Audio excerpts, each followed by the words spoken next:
Doctor Manmohan Singh ji wheel chair में आए, vote किया। एक सांसद अपने दायित्व के लिए कितना सजग है उसका वो उदाहरण है। सवाल ये नहीं है कि वो किसको ताकत देने के लिए आए थे। मैं मानता हूं वो लोकतंत्र को ताकत देने आए थे। जब भी हमारे लोकतंत्र की चर्चा होगी तो कुछ माननीय सदस्यों की जो चर्चा होगी उसमें माननीय डॉक्टर मनमोहन सिंह की योगदान की चर्चा जरूर होगी। मैं विशेष रूप से माननीय डॉक्टर मनमोहन सिंह जी का स्मरण करना चाहूंगा। 6 बार इस सदन में वो अपने मूल्यवान विचारों से और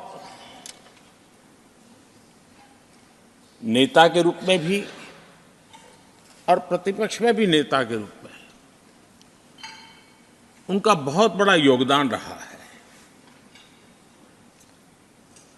वैचारिक मतभेद, कभी बहस में छिटाकशी,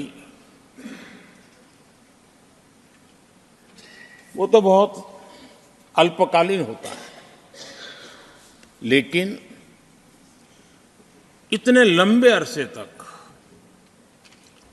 जिस प्रकार से उन्होंने इस सदन का मार्गदर्शन किया है, देश का मार्गदर्शन किया है, वो हमेशा हमेशा जब भी हमारे लोकतंत्र की चर्चा होगी तो कुछ माननीय सदस्यों की जो चर्चा होगी उसमें माननीय डॉक्टर मनमोहन सिंह की योगदान की चर्चा जरूर होगी।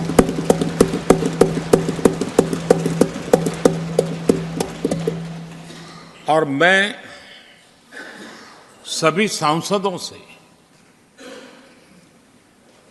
चाहे इस सदन में हो या उस सदन में हो, जो आज है वो शायद भविष्य में आने वाले हो, मैं उनसे जरूर कहूंगा कि ये जो माननीय सांसद होते हैं किसी भी दल के क्यों न हो, लेकिन जिस प्रकार से उन्होंने अपने जीवन को कंडक्ट किया होता है, जिस प्रकार की प्रतिभा के दर्शन उन्होंने अपने कार्यकाल में कराए होते हैं, उसका हमने एक गाइडिंग लाइट के रूप में सीखने के लिए प्रयास करना चाहिए। मुझे याद है उस सदन के अंदर लास्ट कुछ दिनों में एक वोटिंग का अवसर था, विषय तो मैं छूट गया मेरा, लेकिन पता था कि विजय ट्रेजरी बैंक की होने वाली है। अंतर भी बहुत था, लेकिन doctor Manmohan Singh ji wheel chair में आए, वोट किया। एक सांसद अपने दायित्व के लिए कितना सजग है उसका वो उदाहरण है। वो प्रेरक उदाहरण था। इतना ही नहीं, मैं देख रहा था कभी कमेटी के चुनाव हुए, कमेटी मेंबर्स के, वो व्हील चेयर में वोट देने आए। सवाल ये नहीं है कि वो किसको ताकत देने के लिए आए थे। मैं मानता हूं वो लोकतंत्र को ताकत देने आए थे।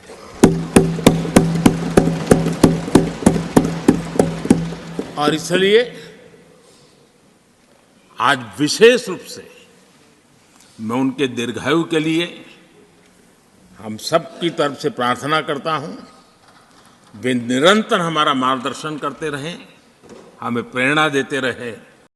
ये वही हिंदुस्तान जिसके पास परचेज करने की क्षमता महज 15 दिन की बच गई थी 1991 में। महज 15 दिन की दुनिया के सबसे पीछे हो चुके थे।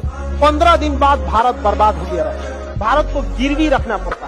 उस समय पीवी नरसिम्हा राव का दिमाग काम नहीं कर रहा था। उन्होंने सारी जिम्मेदारी उठा के सौंप दी मनमोहन सिंह, और जब मनमोहन सिंह ने जिम्मेदारी संभाली तो देश की अर्थव्यवस्था को पटरी पर लाया, उसके बाद 10 साल तक जब प्रधानमंत्री बने, और उसके बाद लोकतंत्र कोई यहाँ परमानेंट नहीं है। जब नरेंद्र मोदी को मनमोहन सिंह ने गद्दी सौंपा तो उन्होंने कहा कि हमारा देश पीपीपी के हिसाब से तीसरे नंबर पर, ऐसा था नहीं, हमारे पास महज 15 दिन का पैसा बैठा। इसलिए नरेंद्र मोदी को भी देखेगा तो कांग्रेस को खूब गरिया देंगे, अलग बात है, लेकिन मनमोहन सिंह को पर्सनल नहीं बोलते होंगे। वो नेता है, ये नहीं है, कहने के लिए नेता, उनको बैठा दिया गया है मनमोहन सिंह को, बैठिए महाराज, आप अच्छे आदमी बैठिए। I honestly believe that history will be kinder to me than the contemporary media or for that matter the opposition parties in parliament. About the fact that you failed to act personally and rein in your own cabinet minister.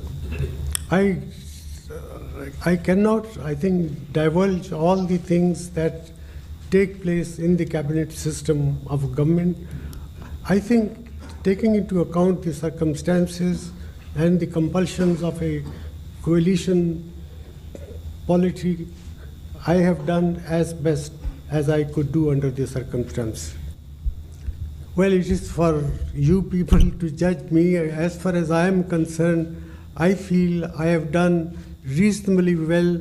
The growth process that we sustained in the last 10 years, despite the global financial crisis, despite the Eurozone crisis, and considering also what is happening in other emerging countries like Brazil, like South Africa, like Indonesia, I don't think ours is a story which can be described as non-successful or eventful.